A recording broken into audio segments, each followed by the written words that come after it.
Bonjour à tous, aujourd'hui nous allons suivre un tutoriel pour remplacer le connecteur de charge sur l'iPhone SE version 2020. Pour réaliser cette réparation, vous aurez besoin bien sûr du connecteur de charge. Il est en vente sur notre site internet et vous avez accès direct au produit en scannant le code QR. Il vous sera livré avec le patron d'aide au montage qui va vous aider à repositionner toutes les vis et tous les éléments que nous allons retirer durant cette réparation. Vous aurez également besoin du kit d'outils spécial iPhone. Là encore, vous avez le code QR pour retrouver le produit rapidement sur notre site. Le connecteur de charge et le kit d'outils sont également directement inclus dans le kit complet de réparation qui comprend également le joint d'étanchéité pour repositionner l'écran, les stickers de batterie et le batteron en version adhésif. En commandant ces pièces sur notre site, vous bénéficiez d'une assistance technique gratuite. Vous bénéficiez également de 10% de remise avec le code YouTube. Et je vous rappelle que les retours sont gratuits sur Bricophone.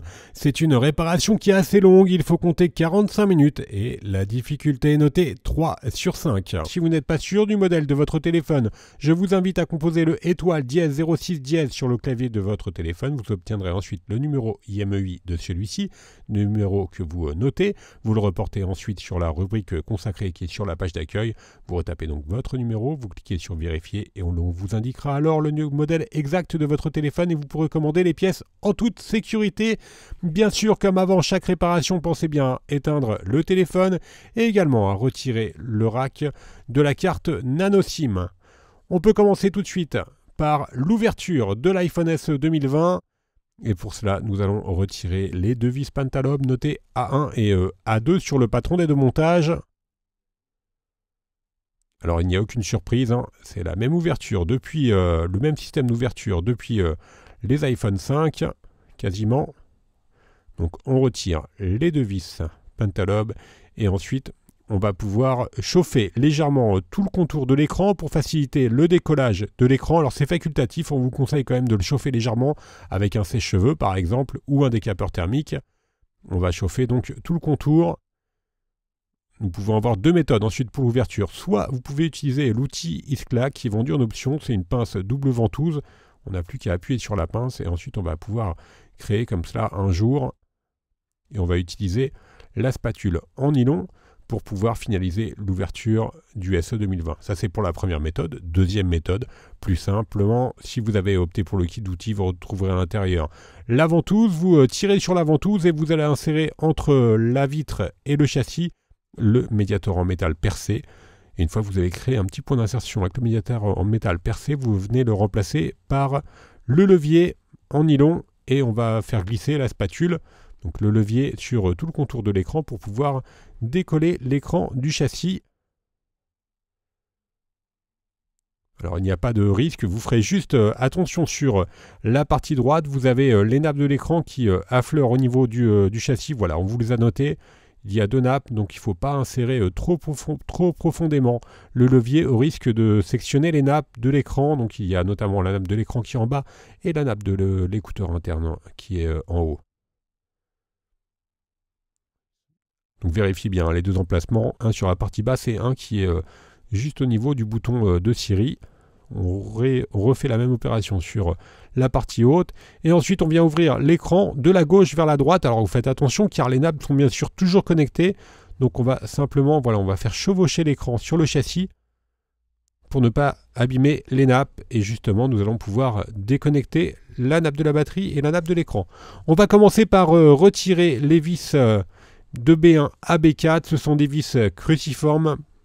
Pensez bien à repositionner chaque vis sur le patron d'aide au montage qui est offert avec votre commande. Il ne faut surtout pas les intervertir. Une fois que nous avons retiré les 4 vis, on peut retirer la plaquette. Notez dièse 1, on a un accès direct maintenant à la nappe de la batterie. Voilà, c'est celle du milieu. On déconnecte en premier la nappe de la batterie et ensuite on va s'intéresser à la partie haute. Et sur la partie haute, on va pouvoir retirer les vis cruciformes de C1 à C3 qui maintiennent une plaquette métallique et sous cette plaquette métallique, vous allez avoir un accès direct à la nappe de l'écouteur interne de l'oreille. Alors pour ceux qui connaissent un petit peu les iPhones, c'est exactement la même réparation que pour l'iPhone 8. Voilà, on a retiré la plaquette en métal. Et maintenant, on va pouvoir déconnecter toutes les nappes et libérer ainsi l'écran. Donc deux nappes pour l'écran, le tactile et le LCD. Avant de déposer complètement l'écran, il nous reste la nappe de la caméra avant à déconnecter. Et ensuite, nous allons pouvoir mettre l'écran de côté. Et nous pouvons passer à la troisième étape. Dans la troisième étape, nous allons devoir retirer la carte mère. Il faut savoir que le connecteur de charge il passe sous la carte mère, donc on va être obligé de retirer complètement la carte mère. On commence par la partie haute. On va retirer les vis J1 et J2 à l'aide du tournevis cruciforme qui maintient une plaquette métallique notée dièse 15. Ensuite, nous allons retirer les vis notées L2, L3 et L4, toujours avec le tournevis cruciforme. Alors vous allez voir, durant cette réparation, vous allez avoir beaucoup de vis et d'éléments à retirer. Donc pensez bien à bien le repositionner à chaque fois sur le patron de montage. On enlève l'élément noté dièse 16. Et encore deux vis cruciformes M1 et M2. Et qui maintiennent un élément noté dièse 26. Alors tous ces éléments ils sont utilisés notamment pour le réseau ou le Wi-Fi. On déconnecte les trois nappes du haut. Vous noterez également la présence d'un témoin d'oxydation blanc qui est juste au-dessus de la nappe que l'on vient de déconnecter. Donc s'il est passé au rouge, c'est que votre téléphone a été oxydé. On a déconnecté la caméra sur la partie droite et la nappe qui est juste en dessous. Et maintenant, on va pouvoir donc déplier la nappe de la caméra. Et enfin, on retire un élément en caoutchouc, mais sous cet élément, on va avoir la vis notée N3. Maintenant, on déconnecte les nappes qui sont encore présentes sur la carte mère. Donc 3 nappes, le connecteur de charge notamment.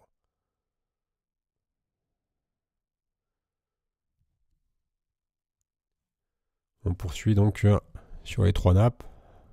Il nous reste encore les vis notées N1 et N2. Et la carte mère est prête à être libérée. On la soulève délicatement, bien évidemment. Et ensuite, on va pouvoir l'extraire complètement du châssis. Et on va poursuivre notre démontage. Dans la quatrième étape, on va s'intéresser au bloc haut-parleur externe. Alors pour cela, on va commencer par retirer la vis H1, Triwing et G1, G2 avec le tournevis cruciforme. Je vous rappelle qu'il y a 2 haut-parleurs sur l'iPhone SE version 2020. Là, on enlève le haut-parleur principal. L'autre haut-parleur est sur l'écran. On a enlevé la plaquette métallique. Et ensuite, on va pouvoir décoller le bas de la nappe du haut-parleur externe. Alors, toutes ces nappes et tous ces éléments, ils sont utilisés pour le réseau, comme je vous l'indiquais. Donc, c'est vraiment important de bien les repositionner par la suite. Donc, faites bien attention aux emplacements de toutes les vis et de tous les éléments. Sur la droite, on va retrouver les vis O1 et O2 que l'on retire avec notre tournevis cruciforme. On peut donc enlever le haut-parleur externe principal, noté dièse 19. On poursuit dans la 5e étape. On va pouvoir maintenant retirer complètement notre connecteur de charge. On va dévisser I1, une vis cruciforme, là encore avec un élément métallique. P3 et P4 sur la partie basse en dessous du Taptic Engine. Là encore, on retire le support. Et enfin, P1, P2, P5 et P7. Encore des vis cruciformes. Donc là, vraiment, si vous n'avez pas le patron de montage, ça va compliquer forcément le remontage du téléphone. Voilà, vous faites attention, vous avez également des vis qui sont sur la tranche du téléphone. Et on déconnecte maintenant la nappe qui est juste à droite du Taptic Engine. Et on vient retirer la vis notée I2. On va pouvoir maintenant retirer complètement le vibreur, donc le Taptic Engine, qui est assez imposant sur l'iPhone SE 2020. Et on va devoir chauffer la nappe du connecteur de charge pour la retirer plus facilement.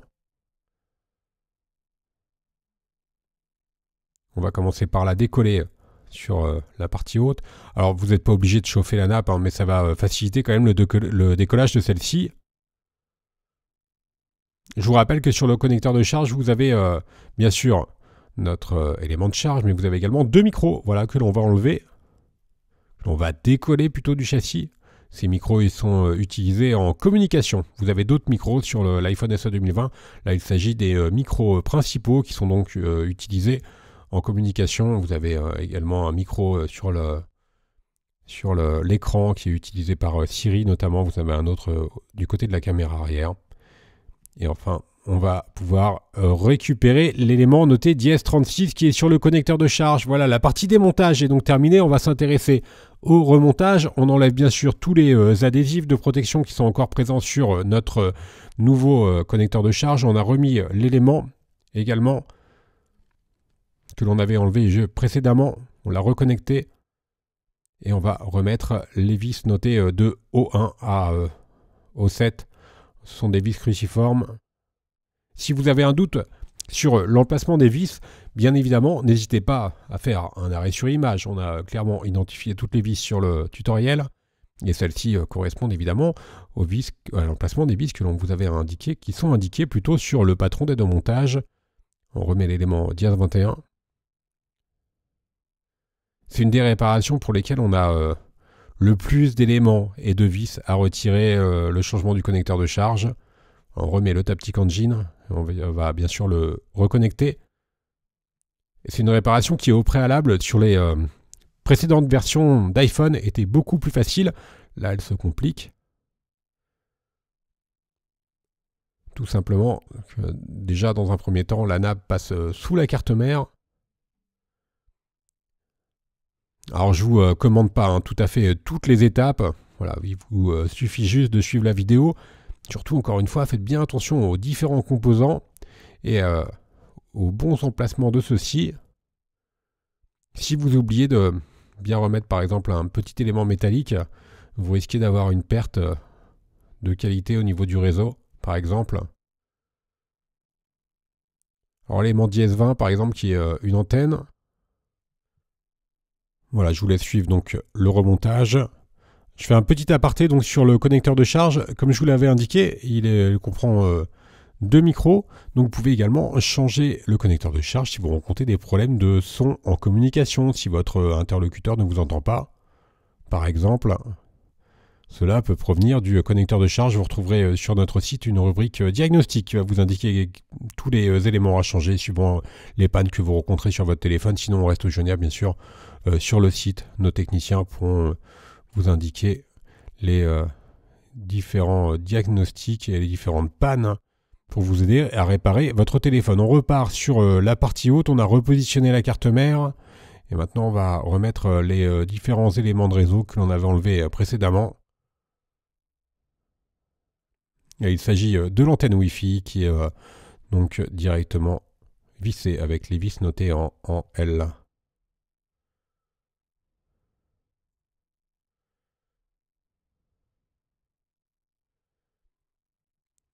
On va pouvoir maintenant reconnecter les nappes qui sont situées sur la partie haute du châssis.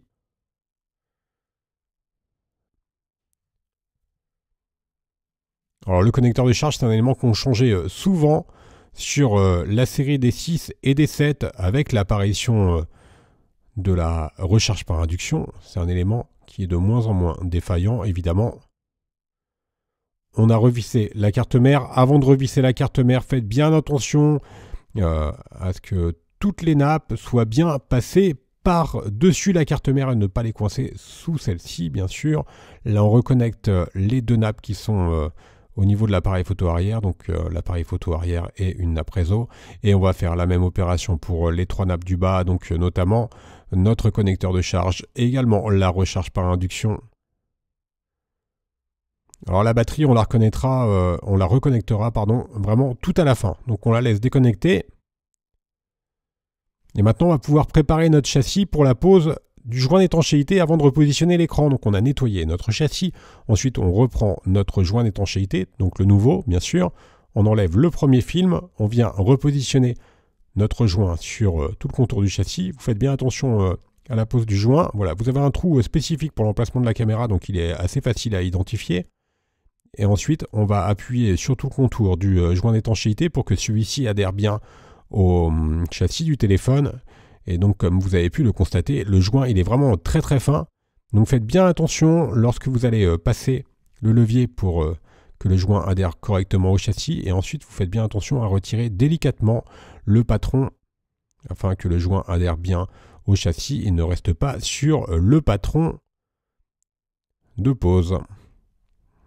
Une fois que le joint étanchéité est correctement positionné sur le châssis, on vient reprendre notre écran. On va reconnecter les 3 nappes de celui-ci en commençant par la nappe de la caméra avant.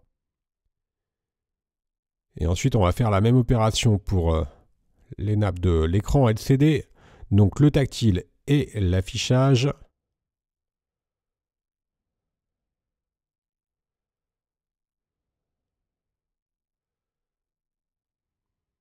Voilà pour les nappes de l'écran.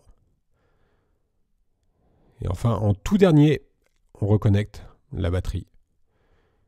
Il nous reste à remettre les plaquettes métalliques qui viennent maintenir les nappes de l'écran. On commence par celle du haut, maintenue par les vis notées C1, C2 et C3. Ce sont des vis cruciformes.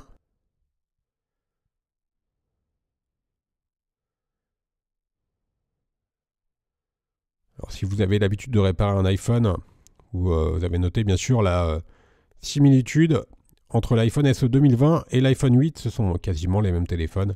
Il y a quelques améliorations, notamment au niveau du processeur et de l'appareil photo arrière.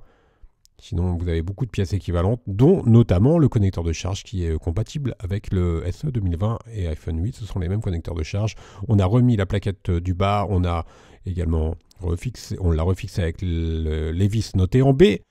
On vient maintenant réencastrer notre écran en commençant par le haut et ensuite on va appuyer fortement sur tout le contour de l'écran pour que l'écran adhère bien au châssis du téléphone. Et on finalise la réparation par les 2 dernières vis, les vis Pentalobe qui sont à droite et à gauche du connecteur de charge. Donc on reprend le tournevis que l'on avait utilisé en tout début de tutoriel. On remet les 2 dernières vis et on aura quasiment fini la réparation. Il nous restera juste le Rexim à mettre. Donc c'est pas une réparation qui est très compliquée, mais par contre vous avez vu, hein, elle est vraiment assez longue et surtout il faut être assez pointilleux sur les petits éléments, bien les repositionner à chaque fois sur le patron des 2 montages et bien vérifier lors du remontage le bon emplacement des éléments. On va faire un récapitulatif des éléments utilisés en commençant bien sûr par le connecteur de charge. Il vous sera livré avec le patron des 2 montages. Vous retrouverez également le kit d'outils ou le kit complet de réparation. Je vous rappelle que l'on reste joignable par mail, par chat et également par téléphone. Vous bénéficiez bien sûr de 10% de remise avec le code YouTube. Les retours sont gratuits sur Bricophone. Vous retrouverez sur notre site internet toutes les pièces détachées pour le SE 2020 ainsi que les tutoriels de réparation. Merci à tous d'avoir suivi ce tuto. N'oubliez pas de vous abonner à notre chaîne. Merci et à bientôt pour de nouvelles vidéos.